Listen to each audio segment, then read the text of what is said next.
Welcome to the Joy Lab podcast, where we help you uncover and foster your most joyful self. Your hosts, Dr. Henry Emmons and Dr. Aimee Prasek, bring you the ideal mix of soulful and scientifically sound tools to spark your joy, even when it feels dark. When you're ready to experiment with more joy, combine this podcast with the full Joy Lab program over at joylab.coach. Hello, I'm Henry Emmons, and welcome to Joy Lab. And I'm Aimee Prasek. Today, we are working with our element of compassion and the fourth level of compassion noted by Dr. Gabor Mate in his 5 levels of compassion framework. And this level is called the compassion of truth. Ooh, I know. They're getting harder, as we noted at the beginning of the series. It's pretty basic, and then it gets harder. So in this level, Mate notes something we highlighted in our first episode. I'll link to that in the show notes, where we talked about the difference between pain and suffering. So we noted that pain is inevitable in this life.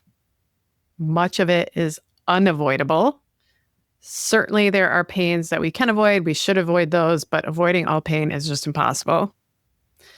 And so Mate notes, I think this is interesting, that it's not compassionate to help someone avoid pain unless that pain is truly avoidable, because pain is part of the human condition.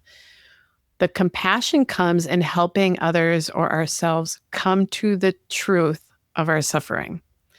And the truth can hurt. And the truth can set us free, right? We talk about truth a lot in these catchy phrases. There is some truth there. So this is a message that healers and thinkers across millennia have said, concurred with. Pain is inevitable. It's not the enemy. So what this level of compassion is suggesting is that we can uncover the truth, the causes of our suffering. And if we can face those truths rather than run away from them, then we can start our healing process and we can work our way out of suffering. And it kind of sounds simple when you lay it out, but this is hard stuff, obviously.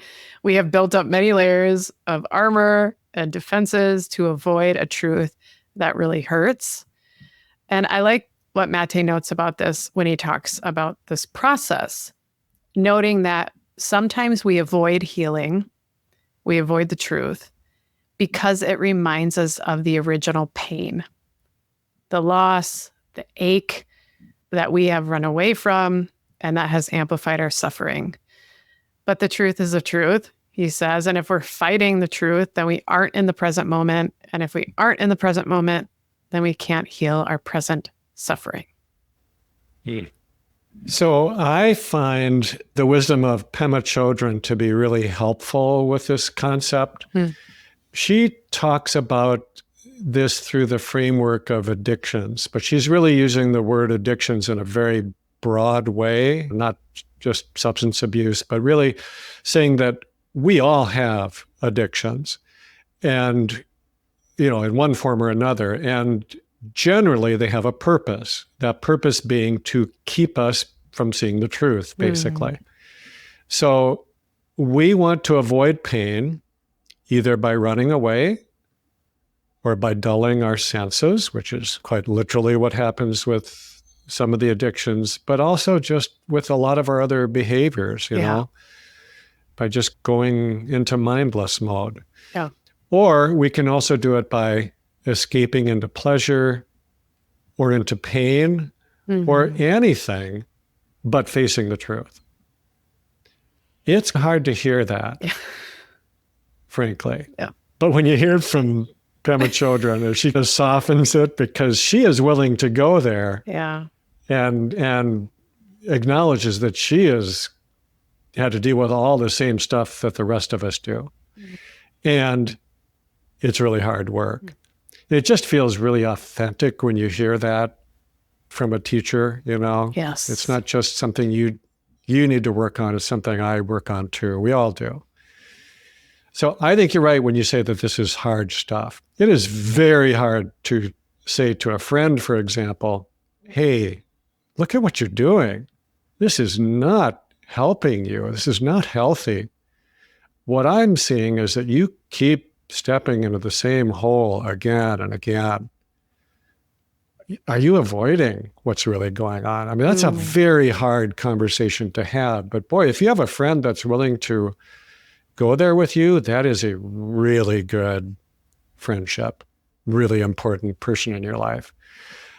It might even be harder to have that conversation with ourselves, because there's just so many layers that keep us from seeing it. And it's so hard for us to go right into the pain, to face it really squarely, because we've all developed 1,000 strategies that we've honed over the years to avoid exactly that. So I don't know why, but I'm thinking of a line from a poem by Rilke. I'm just going to paraphrase it as best I can. Something like this: winning does not tempt that man. Winning does not tempt that woman. This is how he or she grows, by being defeated decisively by constantly greater beings. So that's a hard couple of lines. There's hard truth there somehow.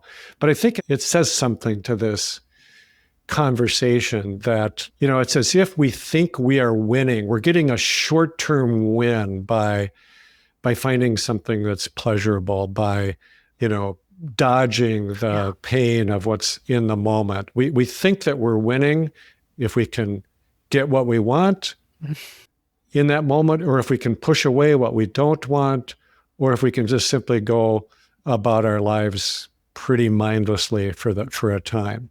We think we have won by not having to deal with it.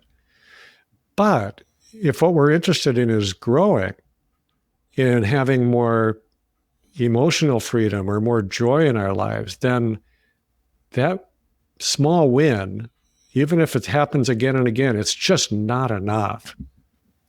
So we're not tempted by this momentary reprieve that we get from doing the same things we have always done in order to not have to look at what's really happening. I've never heard that Rilke line. Growing by being defeated by constantly greater beings. Oh, what a challenge, right? Yeah. It just speaks. But courage, there's a lot of courage in that. Right. And yeah. Courage to fail, to get back up again. And we can all do this, and we can train for that. God, there's so much courage in compassion. And again, we're wired for it. So folks who are in the Joy Lab program, you'll recognize one way to train this by using these steps. See what is, accept what is, choose wisely. We use that a lot in the program. I'm feeling those steps right now. See what is, accept what is, choose wisely. So Henry, can you walk us through these steps as a tool to help us practice facing these truths in a compassionate way and in a way that helps us grow? Sure. Yeah. Yeah. So I think anybody who has been through the challenge of addiction and who's really dealt with it and faced it, I think they would recognize, even though they use different terms, or maybe they're in a 12-step or other recovery program, but I think they would recognize this is part of their process. But this is a much broader model that we use widely through the Joy Lab program, because to me, it really simplifies and clarifies how a mindful approach can be really accessible and really helpful to us in dealing with these very hard things. Also in dealing with very good and joyful things. It's just a flip side of the same thing. Yeah. So again, these 3 levels of mindfulness, I guess I would call them, or 3 stages of a mindful practice, are see what is, accept what is, and choose wisely. So I think a lot of people have the first one already kind of embedded in their mind, that this is what mindfulness is about. It's to to be able to be in the present moment, to be able to actually be there for what's happening. But I think it's a super helpful way to think about it, that what we're actually about with this, what we're trying to do with this greater presence or awareness, is to be able to see really clearly, honestly, the truth of what is happening.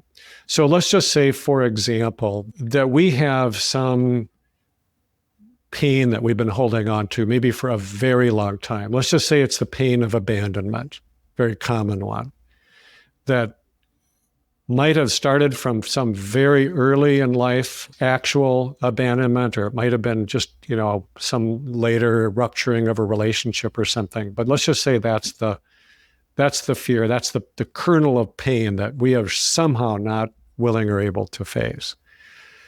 Having a mindful practice means that this ability to see what is that when we notice that kernel of discomfort, that distress that comes up maybe from a conversation we're having with somebody, or maybe you just simply were left out of plans with a group of your friends, and you automatically start to feel kind of hurt and tender, and there's this clenching up inside. So the moment that you feel that, your automatic tendency might be to fill your time with something distracting, to turn to food or some other pleasure, or maybe just get extra busy. And that's your automatic tendency you want to avoid that pain.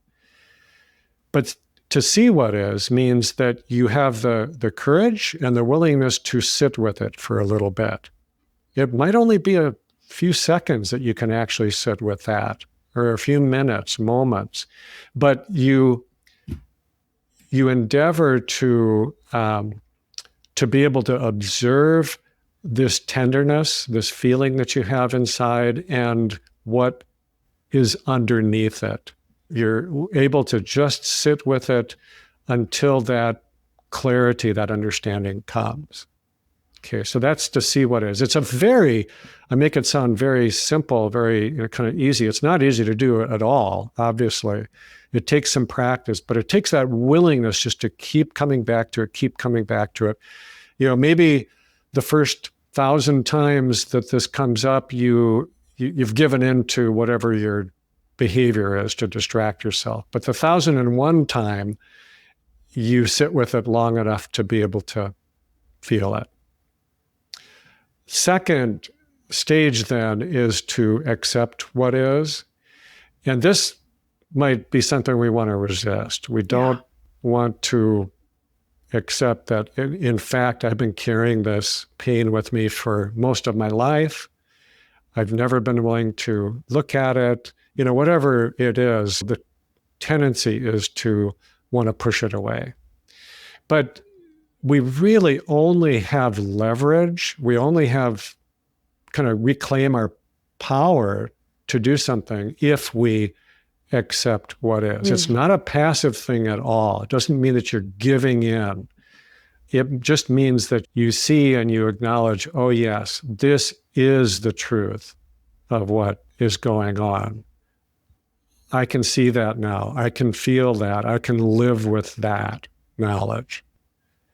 And then thirdly, and I think really importantly, is to choose wisely. And what this really means is that we don't stop at the level of insight, being able to see and understand.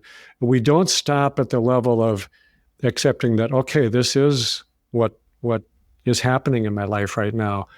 We also do need to take action of some sort. It's important to do something in response to this. Now, that action might be simply holding yourself with loving compassion in that moment and recognizing the tenderness of what you've been carrying all of these years. You might not do anything to fix it. You might just take the action of showing compassion to yourself. But also it could be that, that in that, with that openness and that acceptance, you realize that, wow, this pain that I've been carrying has really kept me isolated and separate from other people. And I want to do something different about that. And so I want to begin to create deeper, more meaningful connections with other people. But the thing is that it gives you a choice. Yes.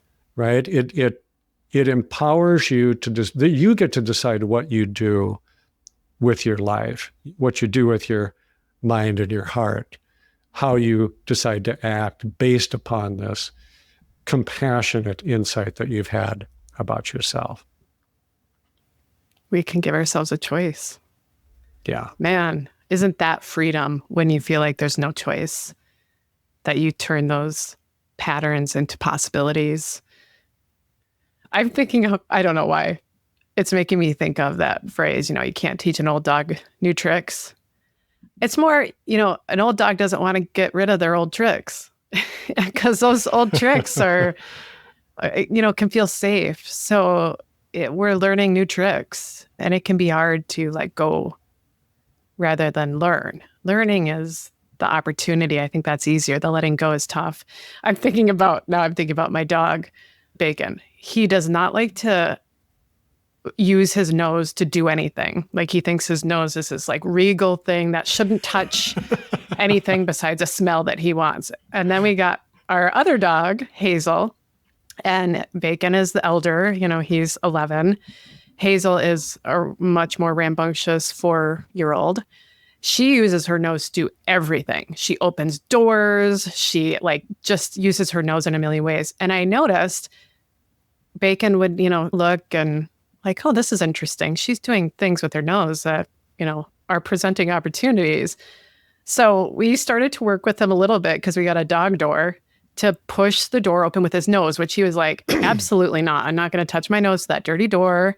But we, showed him that this gives him freedom to go inside and outside whenever he wants. The moment he realized that, his nose now opens every door in the house. It was like, it just clicked for me. The nose was not, I'm not going there. It's not a trick I want. Once he learned that it gave him this freedom of opportunity, this choice. Wow. Yeah. Now he barges into the bathroom with his nose like a bull, just uses his nose to open up doors. And he was 10 years old when he learned that. 70 in human years, right? So he learned a new truth, and it gave him a freedom of choice. We can all do that. So I love it. See what is, accept what is, choose wisely. Let's put that in our pocket, carry it around with us. A message to repeat daily, a reminder to take those courageous steps, even little ones, right? Even just little bumps with your nose to try something new. We can grow in ways that create more freedom and compassion and joy in our lives. That's awesome. So you brought up Rilke, favorite around here. I'll close us with another familiar pal, Rumi. So here's some wisdom from Rumi to inspire us. Grief can be the garden of compassion. If you keep your heart open through everything, your pain can become your greatest ally in your life's search for love and wisdom. Thank you for listening to the Joy Lab podcast. If you enjoyed today's show, visit joylab.coach to learn more about the full Joy Lab program. Be sure to rate and review us wherever you listen to your favorite podcasts. Please remember that this content is for informational and educational purposes only. It is not intended to provide medical advice and is not a replacement for advice and treatment from a medical professional. Please consult your doctor or other qualified health professional before beginning any diet change, supplement, or lifestyle program. Please see our terms for more information.